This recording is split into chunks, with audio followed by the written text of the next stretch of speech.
नमस्कार, जय हिंद, जय भारत। भारतीय अवाम ताकत दल अपने भारतीय भाई बहनों अर्थात अपने देश भारत की जनता अर्थात अपनी भारतीय अवाम से भारतीयता आधारित आपसी श्रद्धा, भारतीयता आधारित आपसी स्नेह, भारतीयता आधारित आपसी प्रेम, भारतीयता आधारित आपसी अखलाक मोहब्बत, भारतीयता आधारित आपसी सहयोग, भारतीयता आधारित आपसी सम्मान, भारतीयता आधारित आपसी एकता, भारतीयता आधारित आपसी भाईचारा तथा भारतीयता आधारित आपसी सद्भाव को समझने एवं उसे आत्मसात करके वैसा ही और उसी अनुसार आचरण एवं व्यवहार करने हेतु और इसके समस्त भारत में प्रचार प्रसार करने हेतु और इसकी अहमियत और महत्व को प्रत्येक देशवासी को समझाकर उसे अपनाते हुए वैसा ही और उसी अनुसार आचरण एवं व्यवहार करने हेतु और प्रत्येक देशवासी को अपना ही भारतीय भाई बहन मानकर, समझकर, अपनाकर उनके साथ वैसा ही और उसी अनुसार आचरण एवं व्यवहार करने हेतु सतत, सदैव और हमेशा अदब के साथ, आदर के साथ अर्ज करता है, विनती करता है। सर्वप्रथम ये बताना आवश्यक है कि लखीमपुर में जो घटना हुई वो घटना तो दुखद है ही। हमारे करीब 8 या 9 भारतीय भाइयों की जाने गई हैं, दुखद तो है ही। लेकिन उसके पीछे यही है कि यही जो भारत विरोधी ताकतें हैं विभिन्न रूपों में, वो हमेशा जो है कोई न कोई मौका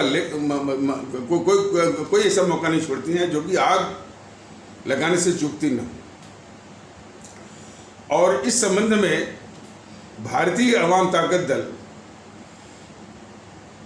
मुख्यमंत्री माननीय मुख्यमंत्री श्री योगी आदित्यनाथ को बहुत बहुत धन्यवाद देता है और धन्यवाद के पात्र हैं भी कि उन्होंने इस स्थिति को जनता के हित में, प्रदेश के हित में बहुत ही इफिशिएंटली, बहुत ही दक्षतापूर्ण ढंग से इसको हैंडल किया और इन उपद्रवी तत्वों को भले वो किसी भी पार्टी के नेता रहे हों, उनको वहाँ से वो हिलने नहीं दिया। अखिलेश यादव को वो हाउस अरेस्ट कर दिया, वहीं पर उसके समर्थक अपना वो हल्ला गुला किए, कोई बात नहीं है। वो छत्तीसगढ़ से कोई बघेल आ रहा था, उसको हवाई अड्डे से ही वो लौटा दिया। पंजाब से उसका मुख्यमंत्री जो है चरणजीत सिंह चन्नी को परमिशन नहीं दी गई। ये जो प्रियंका गांधी है इसको भी परमिशन नहीं मिली। राहुल गांधी का आता पता नहीं। और ये मान लीजिए कि यदि ये सब पहुंच जाते और तो निश्चित है कि वो वहाँ से जो ममता बनर्जी है वो भी इसी आग में कूदती जरूर। और ये कितनी बड़ी आग लगाते और ये आग को बुझने नहीं देते तब तक जब तक कि उत्तर प्रदेश का आगामी जो है विधानसभा चुनाव नहीं आ जाता। ये अपने वोट के लिए ये कुछ भी नुकसान करने को तैयार हैं। ये दंगे करवाते हैं, लोगों को मरवाते हैं, हमारे भारतीय भाई बहनों को मौत देते हैं, उनको मृत्यु देते हैं, सारे कष्ट देते हैं सिर्फ वोट के लिए। तो इस संबंध में भारतीय जनता ताकत दल जो है पूरी तरह से जो है वो धन्यवाद देता है वो माननीय मुख्यमंत्री श्री योगी आदित्यनाथ जी को। उन्होंने बहुत ही इफिशिएंटली, बहुत दक्षता से इस स्थिति को वो हैंडल किया। और इसी संबंध में भारतीय जनता ताकत दल अपने आदरणीय भारतीय भाई बहनों को बताना चाहता है कि भारतीय जनता ताकत दल का जो विश्वास है शासन प्रशासन में, जो शक्ति इन्होंने दिखाई है, जो शक्ति इन्होंने योगी आदित्यनाथ जी ने दिखाई है, उसका 10 गुना या 20 गुना शक्ति के साथ जो है किसी स्थिति को शक्ति से निपटने में विश्वास रखता है। ये सभी को जानना चाहिए, हमारे आदरणीय भारतीय आवाम को भी जानना चाहिए। सख्ती और अनुशासन से ही आम जनता को, गरीब जनता को राहत मिल सकती है। सख्ती और अनुशासन से जो गुंडे हैं, जैसे ये अखिलेश यादव या उसके गुंडे हैं, या जीएनपीसी के जो गुंडे हैं, बीजेपी के जो गुंडे हैं, उनको तकलीफ होगी। सख्ती और अनुशासन से हमेशा आम आदमी को, गरीब आदमी को, मजलूम को हमेशा राहत मिलती है, तो हमेशा इसके पक्ष में रहता है। और जितने भी गुंडे होते हैं, दादा होते हैं, माफिया होते हैं, सख्ती और अनुशासन के माहौल में तकलीफ उनको होती है। इस चीज़ को हमेशा जो है सभी संबंधित को अच्छी तरह से जान लेना चाहिए। इसीलिए भारतीय जनता दल जो इन्होंने शक्ति दिखाई है, माननीय मुख्यमंत्री श्री योगी आदित्यनाथ जी ने, भारतीय जनता दल का शासन प्रशासन इससे 10 गुना 20 गुना सख्त और अनुशासित रहेगा।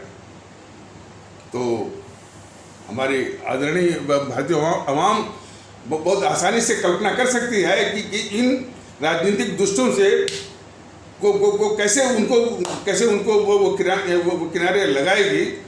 इसका एक जायका वो उसको मिल सकता है हमारे आदरणीय भारतीय अवाम को। कुछ लोग ये सोच सकते हैं कि हर वक्त यानी यूट्यूब के माध्यम से योगी आदित्यनाथ को या मोदी जी को लताड़ने वाले आज समर्थन कैसे करते हैं। ये दृष्टिकोण ही गलत है कि हम कब किसका समर्थन करते हैं, कब किसको जो है वो और कब किसको लताड़ते हैं। सब कुछ यदि ये जो लोग ऐसा सोचते हैं, यदि उनमें देशभक्ति हो, शुद्ध रूप से देशभक्ति हो, राष्ट्रभक्ति हो, मुल्क परस्ती हो और आवाम परस्ती हो, जनता के प्रति चिंता हो, तो उनको बड़ी आसानी से समझ में आ जाएगा कि भारतीय जनता दल कहाँ किसको समर्थन करता है और कब किसको लताड़ता है।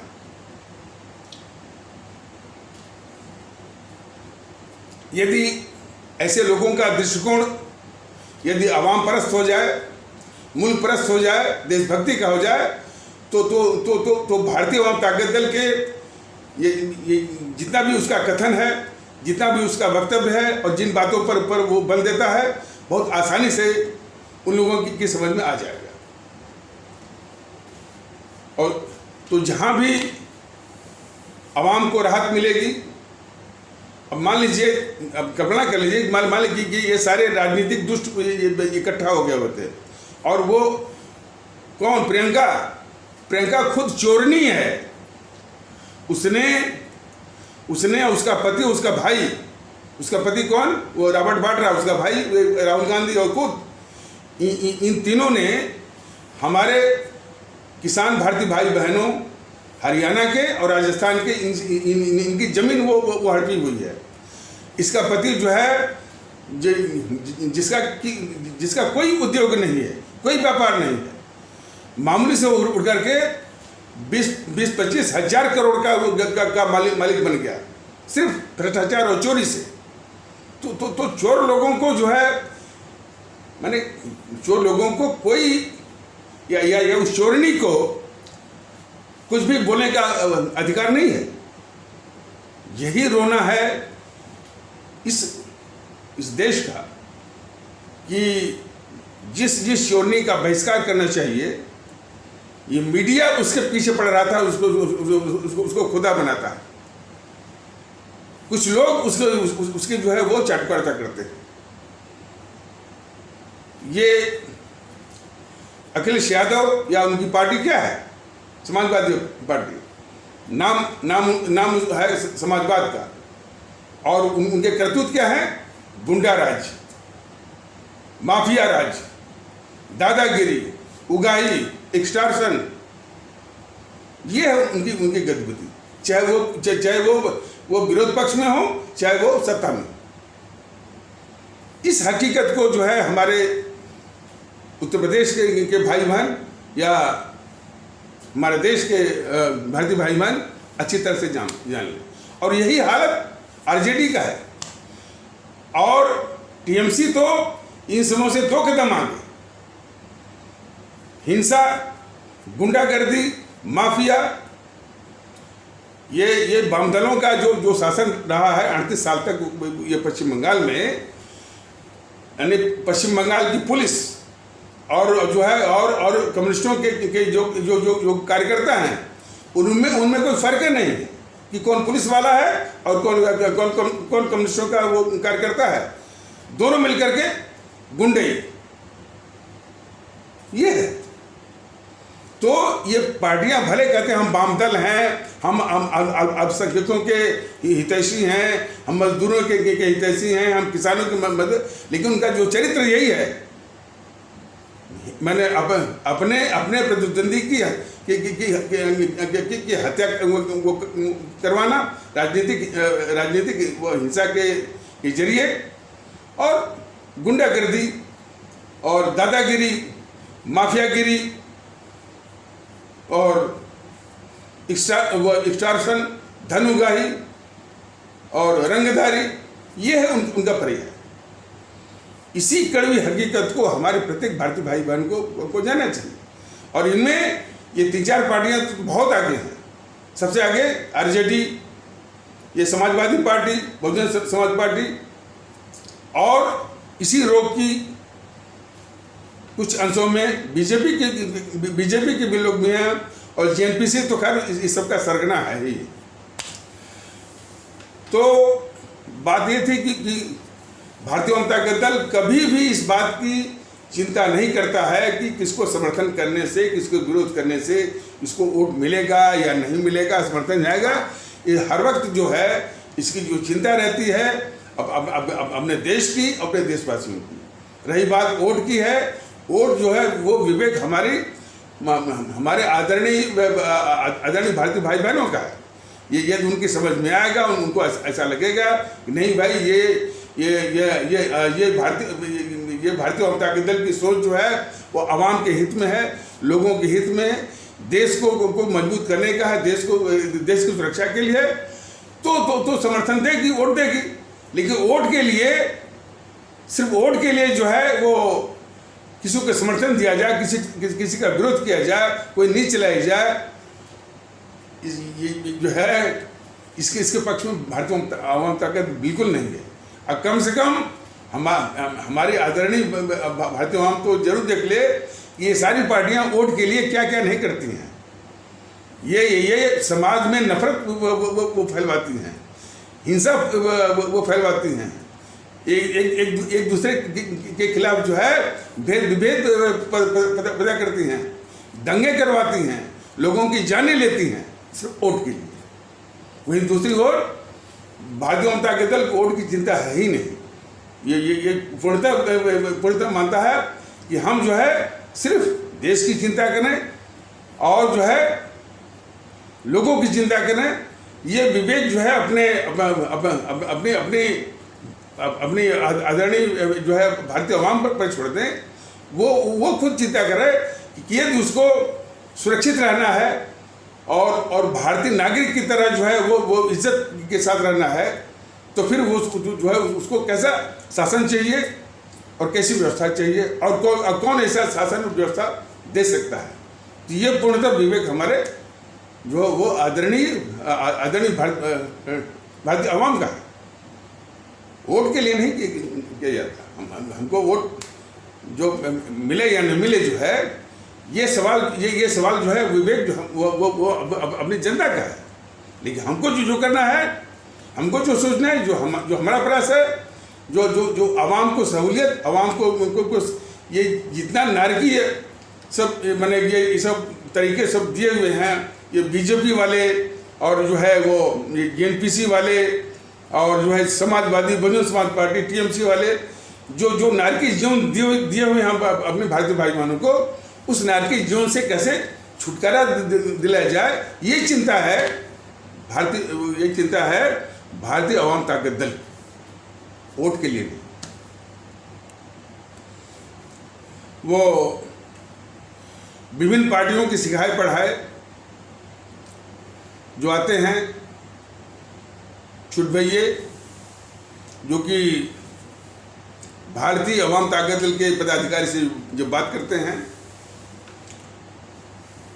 तो उनके विषय पर कोई भारतीय आवाम ताकत दल की कोई विशेष टिप्पणी नहीं है, चूँकि वो सिखाए पढ़ाए रहते हैं अपने आकाओं के द्वारा। तो उसी से पता चलता है कि उनके आकाओं का दृष्टिकोण क्या है और उनकी समझ क्या है। उसी से एक नमूना मिलता है जो कि उनके सिखाए पढ़ाए छुटभइया आकर के जो बात करते हैं। हालांकि जिस शब्दावली का प्रयोग मैं करने जा रहा हूँ, वो शब्दावली जो है माननीय सर्वोच्च न्यायालय ने सीबीआई के लिए किया हुआ था। सीबीआई को एक बार जो है माननीय सर्वोच्च न्यायालय ने बोला था कि सीबीआई जो है यह केज्ड पैरट है। केज माने यानी पिंजड़े में बंद तोता। इस तोते को जो उसका मालिक है, जो शासक है, जो प्राइम मिनिस्टर है, जो उसका मिनिस्टर है, जो सिखाता रहता है, वही आकर के सीबीआई जो है कोर्ट में, हाई कोर्ट या सुप्रीम कोर्ट में बोलती है। तो केज्ड पैरट, तो यही स्थिति जो है, जो ये राजनीतिक दलों के लोग जो है केज्ड पैरट बना करके छुटभइयों को भेज देते हैं कि जाकर के तुम यही सुनाओ भारतीय आवाम ताकत दल को। इसीलिए अक्सर जो है ये जीएनपीसी के लोग सिर्फ गुंडागर्दी और धमकी, इतना सारी चीज़ बताई गई कि ये जीएनपीसी अपने आप में हमारे देश के लिए कितनी बड़ी अभिशाप है। नेहरू से लेकर के और यहाँ तक कि वो जो मोहनदास करमचंद गांधी था, वो भी लेकर के इंदिरा गांधी, राजीव गांधी और ये राहुल, सोनिया, प्रियंका तुकर हैं ही। इस देश के लिए कितने बड़े अभिशाप हैं अब, और हर रूप में अब अभिशाप। देश के साथ गद्दारी और गद्दारियों की माने सूची, लंबी सूची और लंबी फहरिस्तें देश के साथ गद्दारी करने का और देश को लूटने का और हर तरह से तकलीफ देने का। इनके शासनकाल में करीब 6 से या 7 से वो सांप्रदायिक दंगे हुए, लाखों लोगों की जान गई और इसी ने देश को बंटवाया। और देश विभाजन जो है ये बीजेपी जो है, बीजेपी इसी के आसपास है। ये जो सिखाए हुए जो केज्ड पैरट आते हैं ना, केज्ड पैरट मतलब वही छुटभइये। केज्ड पैरट जो है ये हमारा शब्द नहीं है, हमारी शब्दावली नहीं है। ये माननीय सर्वोच्च न्यायालय ने सीबीआई के लिए कहा था कि ये सिखाए पढ़ाए तोते होते हैं, जो इनके आका सिखाते हैं वो आकर बोलते हैं। सीबीआई को बोला था। तो कुछ हमको याद पड़ रहा है, कुछ ऐसा ही जो है जो राजनीतिक पार्टियों के जो आका लोग जो हैं अपने इन छुटभइयों को सिखा पढ़ा करके तोते की तरह वो भेजते हैं। तो खैर इससे उनकी मानसिकता का पता चलता है। सवाल इस बात का इतना माने कि 700 से ऊपर वीडियो जारी हुआ है भारतीय आवाम ताकत दल का। रोज एक वीडियो जारी होता है। इनकी करतूतों के विषय में भी तमाम इसका वर्णन है। इन राजनीतिक पार्टियों की क्या फितरत है, कि क्या इनके चरित्र हैं, क्या इनका डीएनए है, काफ़ी कुछ इसमें जो है वो बताया जाता है।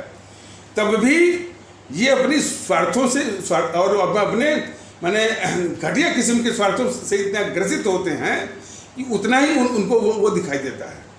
उदाहरण के लिए बीजेपी के सिखाए हुए जो तोते आते हैं, वो केज्ड पैरट आते हैं, वो कहते हैं कि भाई हमको क्यों लपेटते हैं। इतनी सी भी अकल उनमें, इतनी सी भी अकल उनके अकाओं की, उनके नेताओं की या मोदी जी के या उनके वो जो नड्डा वगैरह की समझ में नहीं है कि कितनी खतरनाक ये जेएनपीसी है, कितने खतरनाक ये वामदल हैं, कितने खतरनाक ये सपा वाले हैं, टीएमसी वाले हैं। इनको इनका नाश करने के बजाय और किस लिए नाश जरूरी है? अपनी आवाम के हित में, अपने देश के हित में इसको ये पाल रहे हैं।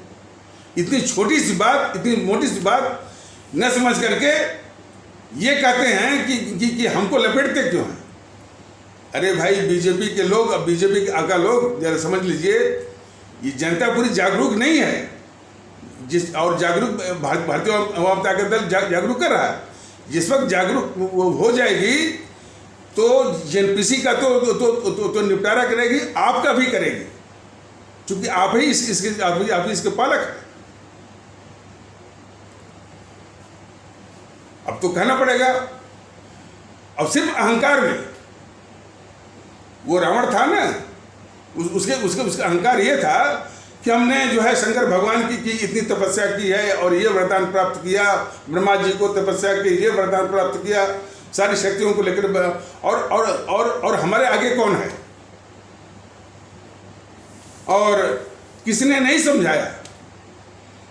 विभीषण ने समझाया, अंगद ने समझाया, कुंभकर्ण जो भाई था उसने समझाया, और यहाँ तक कि जो मारीच, जो मायावी, वो मृग बन करके माता सीता को भ्रमित किया था, और जिससे कि वो सीता हरण हुआ था, सबने जो है इसको समझाया, लेकिन वो अहंकार में था।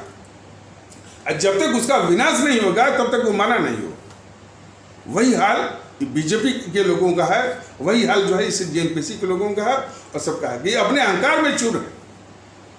शायद इनको पता नहीं कि ताकत इनकी नहीं, ताकत वह अवाम की है, और अवाम को वही जो है वो भारतीय जनता दल बता रहा है, जगा रहा है, और वश स्थिति से उनको वो अवगत करवा रहा है,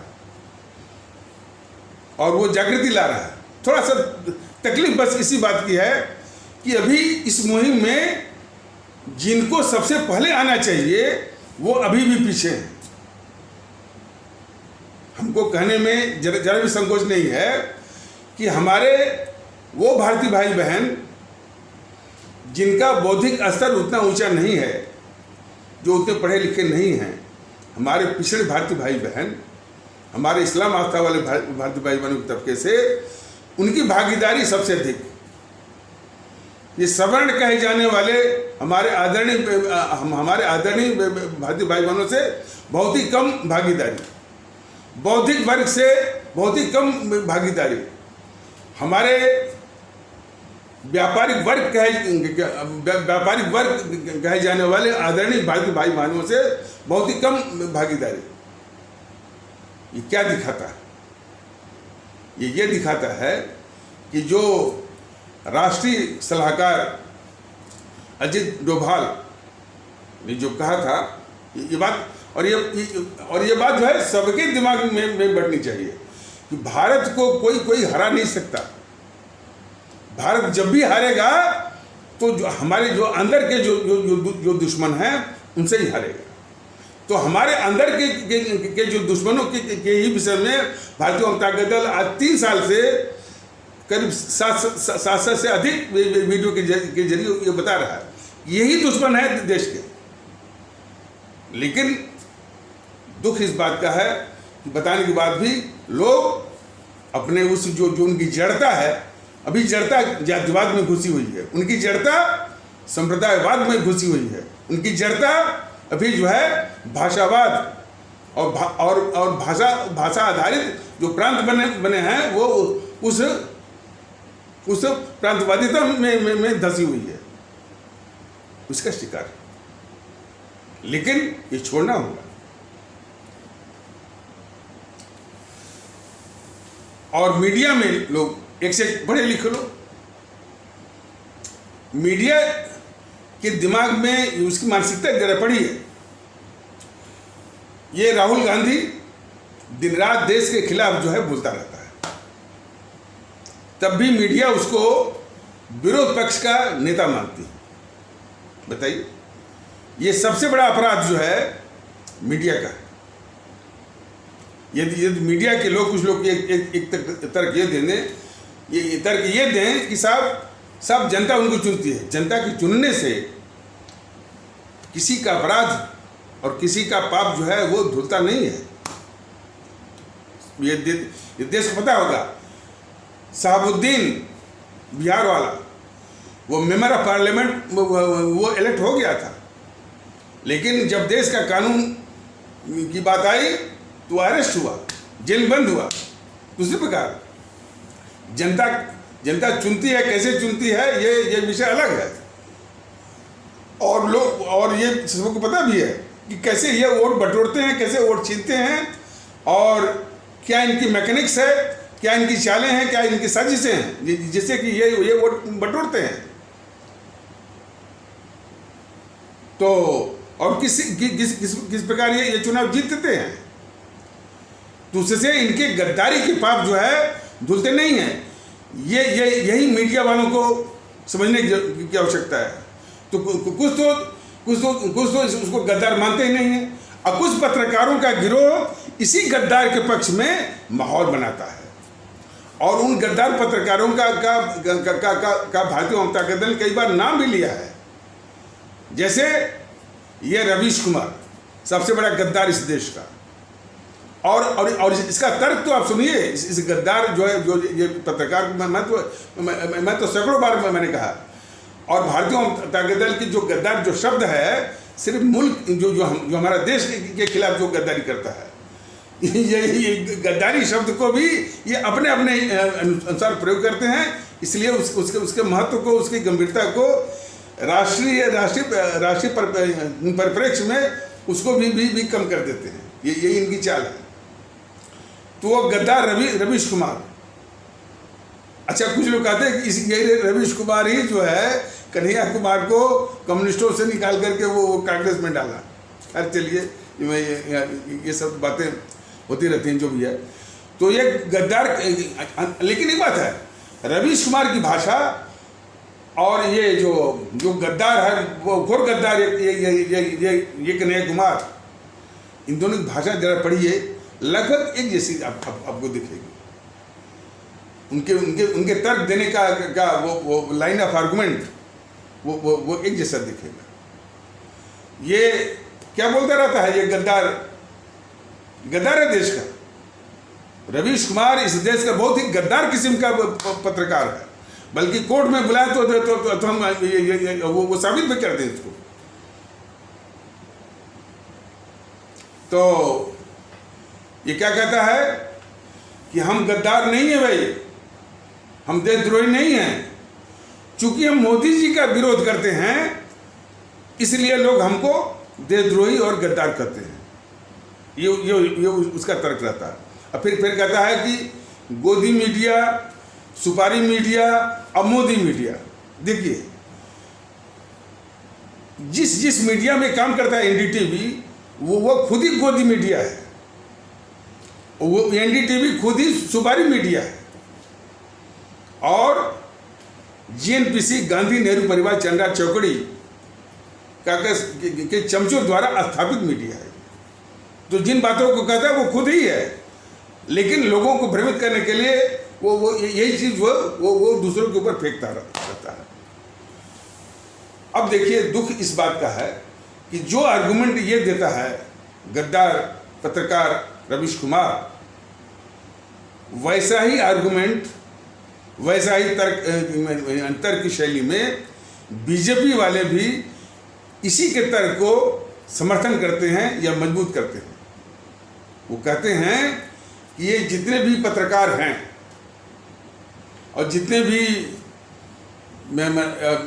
ये सब हैं, मान लीजिए कि ये जीएनपीसी वाले, वाम दल वाले, और भी है, मीडिया है, बौद्धिक वर्ग है, जो कि, और ये सब जो है ये देश विरोधी हैं, देशद्रोही हैं, देश के दुश्मन हैं। उनको ये बीजेपी के नेता कहते हैं कि ये देश के दुश्मन नहीं है। देखिए, अब यहीं पर किस तरह से बीजेपी इनको बचाती है। और बचाती है तो रवीश कुमार वाली शैली से, जो गद्दार है ना, गद्दार पत्रकार रवीश कुमार, उसी की शैली से बचाते हैं। ये तो बीजेपी वाले कहते हैं कि ये बौद्धिक वर्ग देश का दुश्मन नहीं है, देश का गद्दार नहीं है, ये मीडिया देश का गद्दार नहीं है, ये मोदी विरोधी है। लीजिए, जो देश का दुश्मन हो, देश का गद्दार हो, देशद्रोही हो, उसको किसी व्यक्ति का विरोधी कहते ही उसके सारे पाप जो है वो धुल जाते हैं। व्यक्ति का विरोध तो स्वाभाविक होता है भाई। किसी पार्टी का विरोध भी जो है वो किसी पार्टी का विरोध भी जो है वो स्वाभाविक होता है। तो बीजेपी भी वही गद्दारी करती है, वही और उसी तरह का तर्क देती है जिस तरह का एक गद्दार पत्रकार रवीश कुमार देता है। यही तो गद्दारियां हैं बीजेपी की इस मुल्क के खिलाफ। ये इसी तरह की तमाम गद्दारियां हैं जो कि भारतीय जनता दल अपनी आवाम के सामने वो समझाता है और रखता है। ये बात यानी बीजेपी के आका के लोग समझ न करके वो ये कहते हैं कि सबके साथ हमको क्यों लपेटते हैं। ये जो सबके वाली बात है, सबका क्या चरित्र है आपने आज तक बताया नहीं। बीजेपी ने आज तक नहीं बताया कि ये वामदल वाले इस मुल्क के लिए जो है वो कितने खतरनाक है। आज जब बता रहा है तब ये बीजेपी वाले कहते हैं कि भाई वो वामदल के साथ हमको क्यों लपेटते हैं। आपने कभी पूछा अपने मोदी जी से, उन्होंने किस आधार पर वो लोकसभा में कहा कि जब तक मोदी है तब तक मजे लीजिए। क्या मतलब इसका? बीजेपी के लोग बताएं कि आखिर मोदी जी ने कहा, इसका क्या मतलब?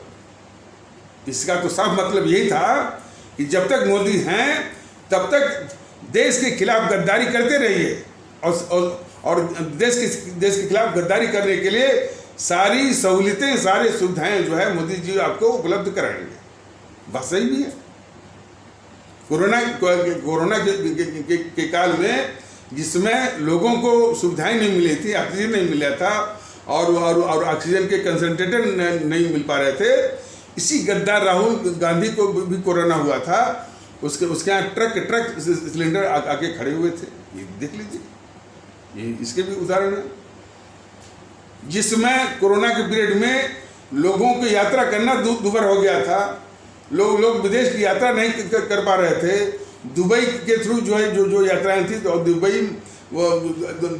दुबई वो इंटरनेशनल एयरपोर्ट अथॉरिटी के तमाम नखड़े थे कि हेल्थ इंश्योरेंस फलाने ठिकाने और महाराबा सर्विस, पता नहीं कि क्या क्या उसमें थे, और तमाम सबके टिकट वो कैंसिल होते थे।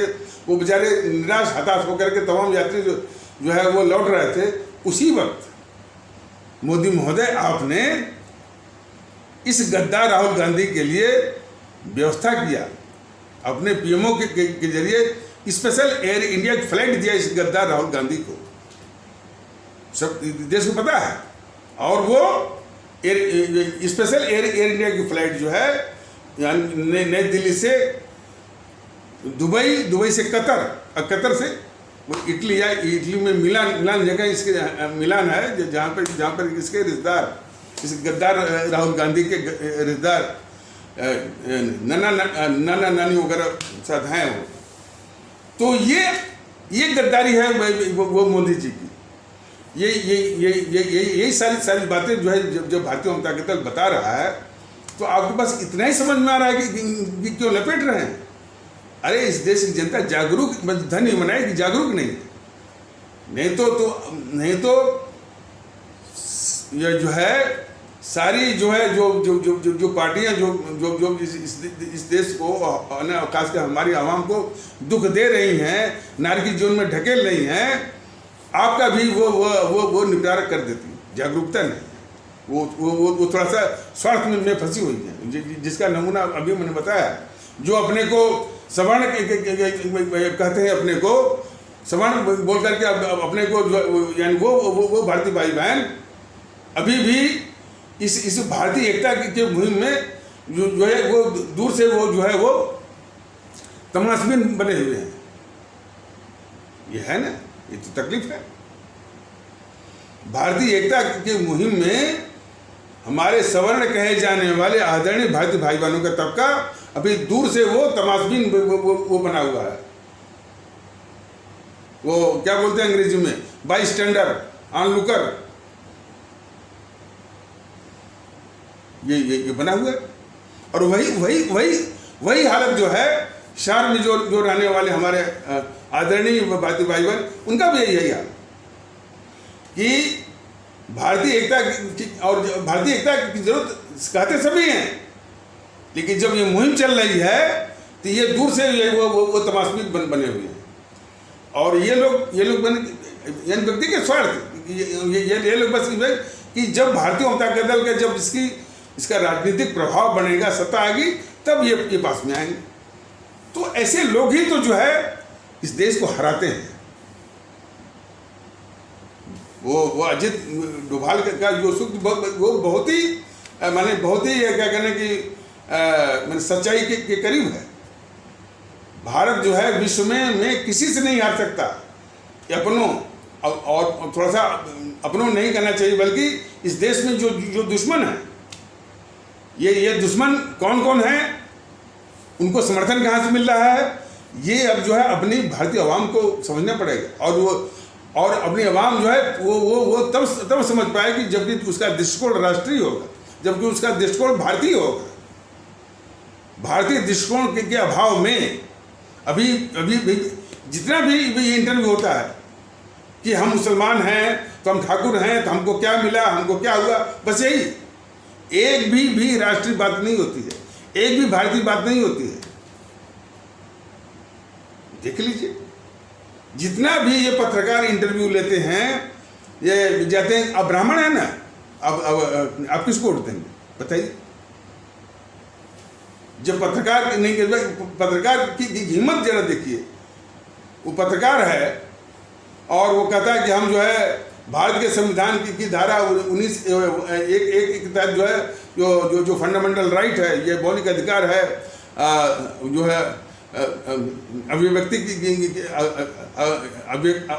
की स्वतंत्रता या fundamental right to free speech and expression के जरिए उसका बिजनेस चल रहा है, उस पत्रकार का, उस मीडिया का। और वो ये पूछ रहा है कि आप ब्राह्मण है तो आप कहाँ वोट देंगे? इस कदर जो है मानसिकता जो वो गिरी हुई है और धसी हुई है। और किसकी? पत्रकार, जो बौद्धिक वर्ग। आप मुसलमान हैं तो कहाँ वोट देंगे? तो पूरे जो डिस्कोर्स में, पूरे परिचर्चा में भारतीयता की, राष्ट्रीयता की बात नहीं होती। इसीलिए तो इन देश के दुश्मनों का सबसे बड़ा वो चारागाह वो बनता जा रहा है कि जहाँ पर एक भी राष्ट्रीय बात ना हो, एक भी भारतीय बात ना हो, एक भी एकता की बात ना हो। हम ठाकुर हैं तो हमको क्या मिला, हम ब्राह्मण हैं तो हमको क्या मिला, हम ओबीसी हैं तो हमको क्या मिला, हम यादव हैं तो हमको क्या मिला, हम मुसलमान हैं तो हमको क्या मिला। इस दृष्टिकोण को जाना पड़ेगा। हम भारतीय हैं तो हमको क्या चाहिए और हम क्या कर रहे हैं। आप अभी जो है और भारतीय और भारतीय दृष्टिकोण से देखिए तो ये जितने भी हैं राजनीतिक दल इस देश के दुश्मन हैं। और ये सिर्फ मैं कहता तो ये आरोप जो है आप लगा सकते थे, ये पहचान हमारे शहीद आजम भगत सिंह कर चुके हैं। इसीलिए तो भारतीय जनता दल कहता है कि अब इनके निपटारा की जरूरत है। ये दूसरी क्रांति है, बिल्कुल सच्चे उसमें, लेकिन इस क्रांति में थोड़ी विशेषता है। इसका नाम है जो है मखमली क्रांति, शांतिपूर्ण क्रांति या वेलवेट रेवोल्यूशन, जिसमें आपको कहीं नहीं वो धरना देना है, ना आपको कहीं जो है वो प्रदर्शन करना है, ना आपको जो है वो आंदोलन करना है, न वो झंडा लेकर के दौड़ना है या पसीना बहाना है। आपको सिर्फ मन में ठानना है। और जो है जो ईवीएम मशीन मिली हुई है ना, वहीं पर जो है इनको नष्ट में लागू करना है। This is called velvet revolution, मखमली क्रांति, शांतिपूर्ण क्रांति। वो क्रांति लानी है। तो जिस तरह का डिस्कोर्स जिस तरह की परिचर्चा ये गद्दार पत्रकार चाहे खुद करते हैं या जनता में जाकर के वही चीज़ है। आप ठाकुर हैं तो किसको वोट देंगे, आप यादव हैं तो किसको वोट देंगे, आप मुसलमान हैं तो किसको वोट देंगे, बताइए। यानी पूरी भारतीयता का पूरा अभाव, राष्ट्रीयता का अभाव और राष्ट्रीय वातावरण का पूरा अभाव। इसीलिए तो देश के दुश्मन ये पार्टियां हैं, उनके लिए पूरा जो है वो मैदान बना हुआ है। तो हमारे आदरणीय भारतीय भाई बहन, इस वातावरण का इस वातावरण को हटाना है।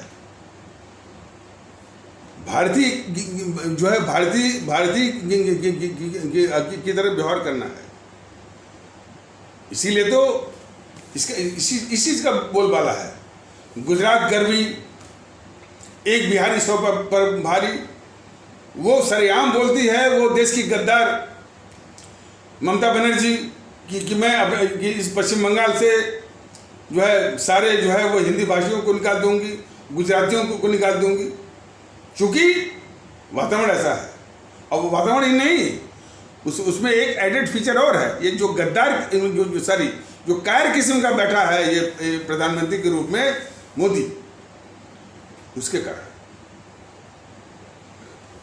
इस मैंने मुंह से निकलता है, हालांकि ये शब्द ठीक नहीं है, इस कायर मोदी के बैठने में, प्रधानमंत्री की कुर्सी पर बैठने के कारण जो है पूरा रसूख, पूरा इकबाल, पूरी प्रतिष्ठा प्रधानमंत्री की इसने जो है वो गर्त में वो मिला दिया है।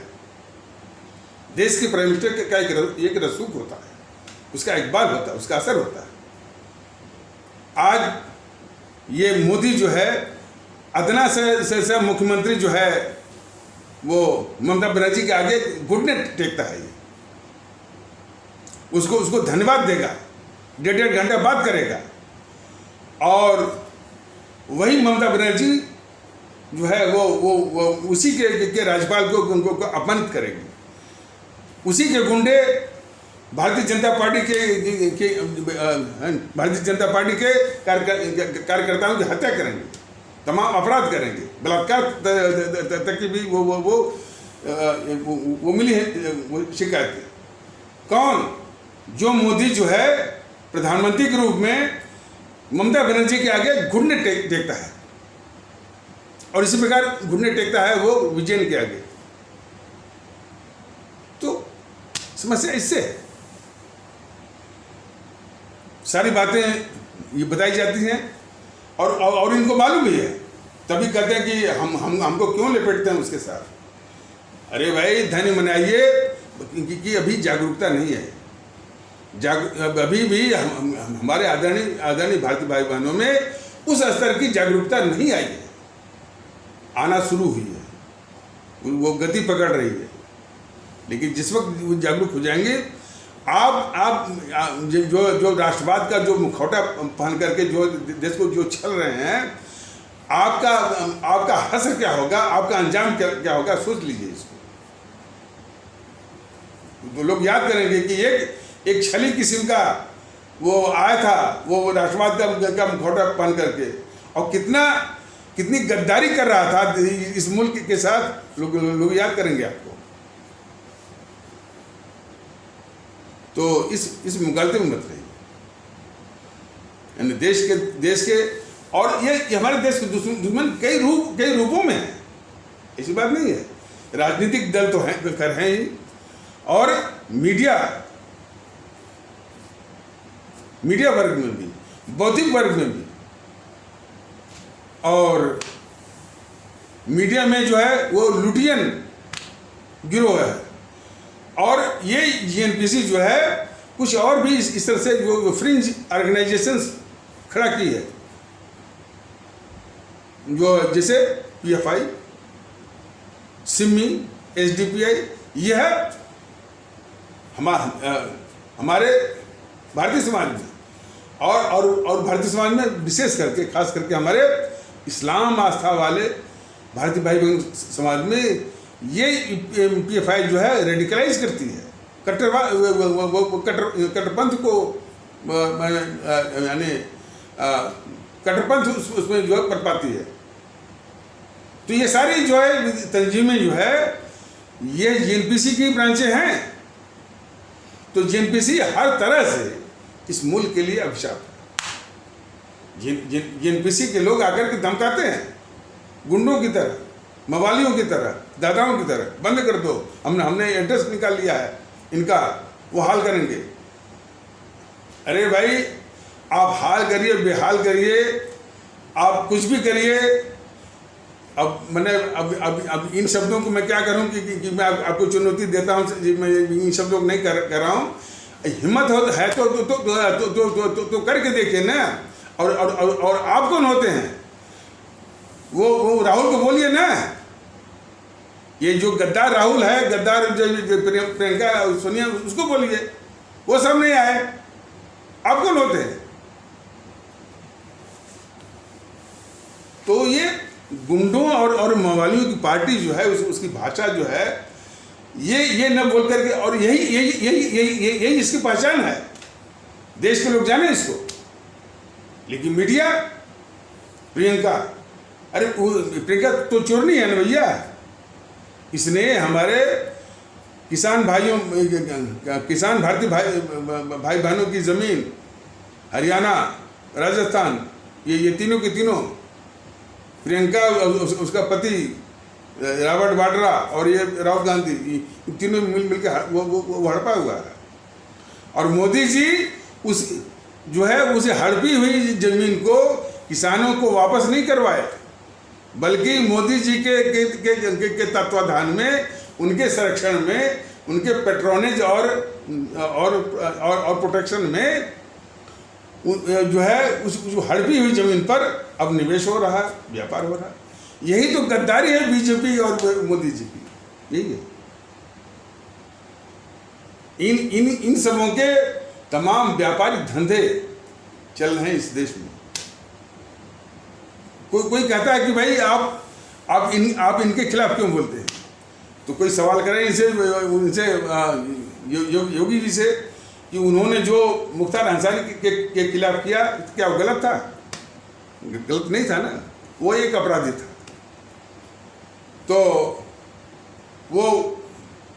तो माननीय मुख्यमंत्री योगी आदित्यनाथ जी ने मुख्तार अंसारी को सिर्फ कैद ही नहीं किया, उससे संबंधित जितनी उसकी संपत्तियां थी, बुलडोजर वो चलवाए, सही किया। लेकिन योगी आदित्यनाथ वहीं रुक गए। क्या रुक गए? कि जो मुख्तार अंसारी का संरक्षक था, ये अखिलेश यादव और वो मुलायम सिंह यादव, वही ट्रीटमेंट, वही इलाज जो है वो करना था इनको। अखिलेश यादव की और मुलायम सिंह की जितनी भी संपत्तियां थी, यदि उन पर भी बुलडोजर चलता, तब जाकर के अपराध जो है बंद होता, और तब जाकर के देश की जनता को राहत मिलती। यही यानी बौद्धिक बेईमानी, दकियानूसी, या बौद्धिक क्या कहने की ये वो माने एक तरह का वो डबल स्टैंडर्ड, यही है। और ये बात तो कई बार बोला गया, बताया भी गया है योगी आदित्यनाथ जी को कि भाई आप पहले ये तय कर लीजिए कि अपराधियों को खत्म करना है कि अपराध को खत्म करना है। दोनों दो चीजें हैं, बिल्कुल जुदा है। और आवाम को राहत जो है अपराध के खत्म होने में है, अपराधियों के नहीं। एक आध दो अपराधी ये खत्म हो भी गए तो अपराध खत्म नहीं होता, क्योंकि उस अपराध को संरक्षण देने वाले बदस्तूर हैं, और वो इस समाज में रसूख वाली स्थितियों में है। तो योगी जी तो थोड़ी सी अकल आप लगाइए कि हमारी आवाम को राहत मिलेगी अपराध को खत्म होने में। और अपराध कब खत्म होगा? कि उस अपराध से संबंधित माने जहाँ भी उसके तार जुड़े हैं, जहाँ से उसको संरक्षण मिल रहा है, जहाँ से उसको पेट्रोनेज मिल रहा है, उसको भी मुख्तार अंसारी के साथ जो हुआ, जो आपने यानी बुलडोजर चलवाया, उसे 10 गुना इलाज जब तक आप नहीं करेंगे तब तक अपराध नहीं जाएगा। अपराधी मर जाएंगे। ठीक है। तो अब जरा देखिए कि मुख्तार अंसारी के साथ जो इलाज जो है वो माननीय मुख्यमंत्री श्री योगी आदित्यनाथ जी ने जो किया, मुख्तार अंसारी से राहुल गांधी 1000 गुना अपराधी है, 1000 गुना अपराधी है। वही ट्रीटमेंट देश के हित में जो है राहुल गांधी के खिलाफ जरूरत है। लेकिन ये दिमाग में इस जो गद्दार पत्रकार गिरोह है, गद्दार मीडिया गिरोह है, उसके दिमाग में घुसता है। क्योंकि आवाम से मोहब्बत नहीं है, आवाम से मोहब्बत का नाटक है। यदि आवाम से मोहब्बत होती तो निश्चित रूप से बोलते नहीं भाई, ये राहुल गांधी जो है मुख्तार अंसारी से 1000 गुना अपराधी है, इसलिए इसकी जितनी भी संपत्ति है सब पर बुलडोजर वो चलना चाहिए। जिस प्रकार योगी आदित्यनाथ जी ने मुख्तार अंसारी के ऊपर जो है बुलडोजर वो चलाया था, इस मानसिकता की आवश्यकता है, तब जाकर के जो है वो देश के लोगों को राहत मिलेगी। जो देश को लूट रहा है, जिसने लूट करके काला धन जमा किया है, वो माने सोशल मीडिया पर, यूट्यूब पर अपने चमचों से कहलवा रहा है कि ये मोदी जो है फेंकू है, मोदी ने सब बेच दिया। जिसने इस देश को बेचने में कुछ छोड़ा नहीं, न जमीन छोड़ा, न पाताल छोड़ा, न आसमान छोड़ा, पूरा सब कुछ बेच दिया। आज वो अपने चमचों से यूट्यूब पर कहलवा रहा है कि ये मोदी ने सब कुछ बेच दिया, फेंकू है। ये हमको बुरा लगता है। लेकिन ये बीजेपी वाले जीएनपीसी के सारे आरोप को बिल्कुल उसको रोकने के लिए तैयार रहते हैं। भाई तुमको आरोप लगाओ और जो है हम आरोप को स्वीकार करेंगे, ताकि तुम्हारे ऊपर से जो गद्दारी का पाप है वो धुल जाए और तुम जनता के आगे जो है स्वच्छ दिखो। ये साजिश कर रही बीजेपी जो है इस देश के खिलाफ, वो भी आरएसएस के इशारे पर। आरएसएस का इसको बिल्कुल स्पष्ट अनुदेश है कि सब कुछ नुकसान सा करके और सब कुछ जलालत झेल करके देश की सुरक्षा को भी दांव पर लगा करके तुम सारे आरोप जो है जीएनपीसी का, जो कि इस देश का सबसे बड़ी गद्दार, सबसे बड़े अभिशाप है, उसके सारे आरोपों को स्वीकार करो, ताकि उसके ऊपर से सारे पाप जो है वो धुलते जाए और जनता के सामने वो स्वच्छ दिखती जाए और होती जाए। ये गद्दारी है आरएसएस की भी और बीजेपी वालों की। ये तो समझना है। अरे यदि यही सिलसिला रहा तो मैंने वो दिन दूर नहीं, आरएसएस आगे क्या कहेगी कि अक्साई चीन से जो भारत का हिस्सा जो लद्दाख का 42,000 वर्ग मील जो चीन को मिला है, वो नेहरू ने नहीं किया है, वो हमने किया है। आरएसएस ले लेगी अपने ऊपर आरोप। तिब्बत जो है नेहरू ने नहीं दिया है चीन को, आरएसएस कहेगी कि हमने दिया है। आरएसएस आगे बढ़ के ये कहेगी कि इस देश को नेहरू ने नहीं बांटा है, हमने बांटा है। इस कदर जो है ये नेहरू को बचाने की साजिश कर रही है ये आरएसएस में, बहुत ही खतरनाक किस्म के। और उसके जो सिपह सालार हैं, जो पुष्पेंद्र कुलश्रेष्ठ, और उसी गद्दार पुष्पेंद्र कुलश्रेष्ठ का जो गद्दार पुष्पेंद्र कुलश्रेष्ठ है, उसी का एक जोड़ीदार है असदुद्दीन ओवैसी। इन दोनों में कोई भेद मत करिए। जैसे राक्षस होता है तो राक्षस के कई रूप होते हैं, तो एक रूप जो है पुष्पेंद्र कुलश्रेष्ठ है, और उसी राक्षस का दूसरा रूप कौन है? ये असदुद्दीन ओवैसी। ये दोनों है। इस भारतीय समाज की जो समरसता है, जो एकता है, जो आपस में भाईचारा है, नफरत वो फैलाना, इसी बात को जगा रहा। और जिस वक्त ये जागृति आ जाएगी, इस बीजेपी का भी अता पता नहीं चलेगा। वो जागृति बहुत जरूरी है। वोट से अधिक जरूरी है। तो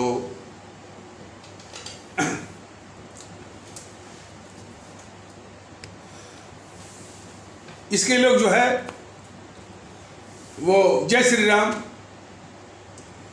तो वो बोलते हैं अल्लाह अकबर। धार्मिक नारों से परहेज करना चाहिए, चाहे जय श्री राम हो चाहे हो अल्लाह अकबर। देश का जो नारा है जय हिंद जय भारत, जय हिंद नारा था हमारा, इनकलाबी नारा था हमारे परम आदरणीय राष्ट्रभक्त शिरोमणि नेताजी सुभाष चंद्र बोस का, और भारत की जय। तो जय हिंद जय भारत भारतीय जनता दल का नारा है। ये नमस्कार के साथ ही जो है ये अभिवादन भी है, और इसी नारे को पूरे देश में होने की आवश्यकता भी है। लेकिन ये बोलते नहीं जय श्री राम, और ये सब इतने नीच किस्म के हैं, बोलते हैं कि अब एकता आ गई। क्या एकता ही कि अल्लाह अकबर भी हो रहा है और वो हर हर महादेव भी हो रहा है। ये हमेशा धार्मिक पचड़े में डाल करके ही है जो है उसको दिखाते हैं कि एकता हो गई। देश के लिए धार्मिक पचड़ा जो है दूर होना चाहिए। ये जो दिमागी रूप से सड़े हुए तो नहीं है, ये बड़े बड़े सात्विक किस्म के हैं, और ये उनके लिए ये बताना जरूरी है कि भगत सिंह इसी पचड़े से इसी पचड़े को दूर रखने के लिए वो नास्तिक हो गए थे, और ये बताया भी गया था कि वो जब उनको फांसी लगने वाली थी तो किसी ने बोला कि अरे भगत, अब तो तुम इस दुनिया से जा रहा है, अब तो तुम वाहेगुरु का नाम ले ले भैया। तो भगत सिंह का जो जवाब था ये पूरे देश को जानना बहुत जरूरी है, और कितना मार्मिक उनका जवाब था उससे भी सीख लेने की आवश्यकता है। भगत सिंह ने कहा कि मैंने जीवन पर्यंत जो है वाहेगुरु का नाम नहीं लिया, हमने हमेशा अपने देश का नाम लिया, भारत का नाम लिया बस, और वही मेरे लिए वाहेगुरु हैं, वही मेरे लिए ईश्वर हैं। तो हमने कभी भी जो है वो हमने कभी भी वाहेगुरु का नाम नहीं लिया। लेकिन जब हमने जिंदगी भर वाहेगुरु का नाम नहीं लिया, और आज यदि हम नाम लेते हैं वाहेगुरु का, तो लोग कहें कि देखो जिंदगी भर तो नाम इसने नहीं लिया, आज जो नाम ले रहा है वो फांसी के डर के मारे। तो लोग हमको कायर कहेंगे कि देखो ये डर गया, ये कायर है, इसलिए जो है वाहेगुरु का नाम आज फांसी से बचने के लिए ले रहा है। और मान लीजिए कि हम वाहेगुरु का नाम आज भी नहीं लेते हैं और ऐसे ही चले जाते हैं, यानी वो और ऐसे ही जो है इस दुनिया से रुखसत कर लेते हैं, तो अधिक से अधिक लोग हमको नास्तिक कहेंगे, और इससे अधिक कुछ वो बोल नहीं सकते। अधिक से अधिक लोग हमको नास्तिक कहेंगे। तो भगत सिंह ने कहा कि हमको इस दुनिया से नास्तिक के रूप में जाना कबूल है, कायर के रूप में नहीं। वही उदात्त भावना होने की जरूरत है। ये हर वक्त जो है वो हर हर महादेव हो गया, अल्लाह अकबर हो गया, तो उसे एकता आ गई। ये सब जो है बहुत ही घटिया किस्म के ये मानसिकता का जो है वो द्योतक है। बात देश की है जो है वो बस जय भारत, जय हिंद जय भारत। इसीलिए तो महाराष्ट्र में शिवसेना बोलती है कि जय महाराष्ट्र जय भारत, शायद जय भारत के साथ बोलती भी नहीं, जय महाराष्ट्र बोलते। और उसी प्रकार अब हर एक प्रांत वो बोलना शुरू कर देगा, जय यूपी, जय पंजाब, जय बिहार। होता है ऐसा। सारे यानी विखंडनकारी जो है वो मानसिकता सबको ध्वस्त करने की आवश्यकता है। इसलिए तो भारतीय जनता दल अपने अपने पूरे पूरे देशवासियों से, अपने आदरणीय भारतीय भाई बहनों से, अपने आदरणीय भारतीय आवाम से कहता है, भारतीयता के सूत्र में बंधिए और जितनी भी ये विखंडनकारी और देश विरोधी हरकतें हैं, प्रवृत्तियां हैं, करतूतें हैं, सबका नाश करना होगा। और उस नाश के लिए सबसे पहले ये देश के दुश्मन जो पार्टियां हैं, बीजेपी और ये आपके जीएनपीसी मतलब कांग्रेस, वामदल, समाजवादी पार्टी, बहुजन समाज पार्टी और आपकी जो है ये आरजेडी, टीएमसी, एनसीपी और शिवसेना, टीडीपी, डीएमके, अकाली, सबका नाश करना है। बगैर ये नाश किए इस देश को चैन नहीं, आपको चैन नहीं, इस आवाम को चैन नहीं और भारतीय आवाम ताकत दल को भी चैन नहीं। तो चैन लाना है ना, इसलिए वो नष्ट में नाबूद करना है। इसलिए इन्हीं आवश्यक शब्दों के साथ इस आवश्यक परिचर्चा को यहीं पर विराम दिया जाता है। तब तक के लिए नमस्कार, जय हिंद, जय भारत।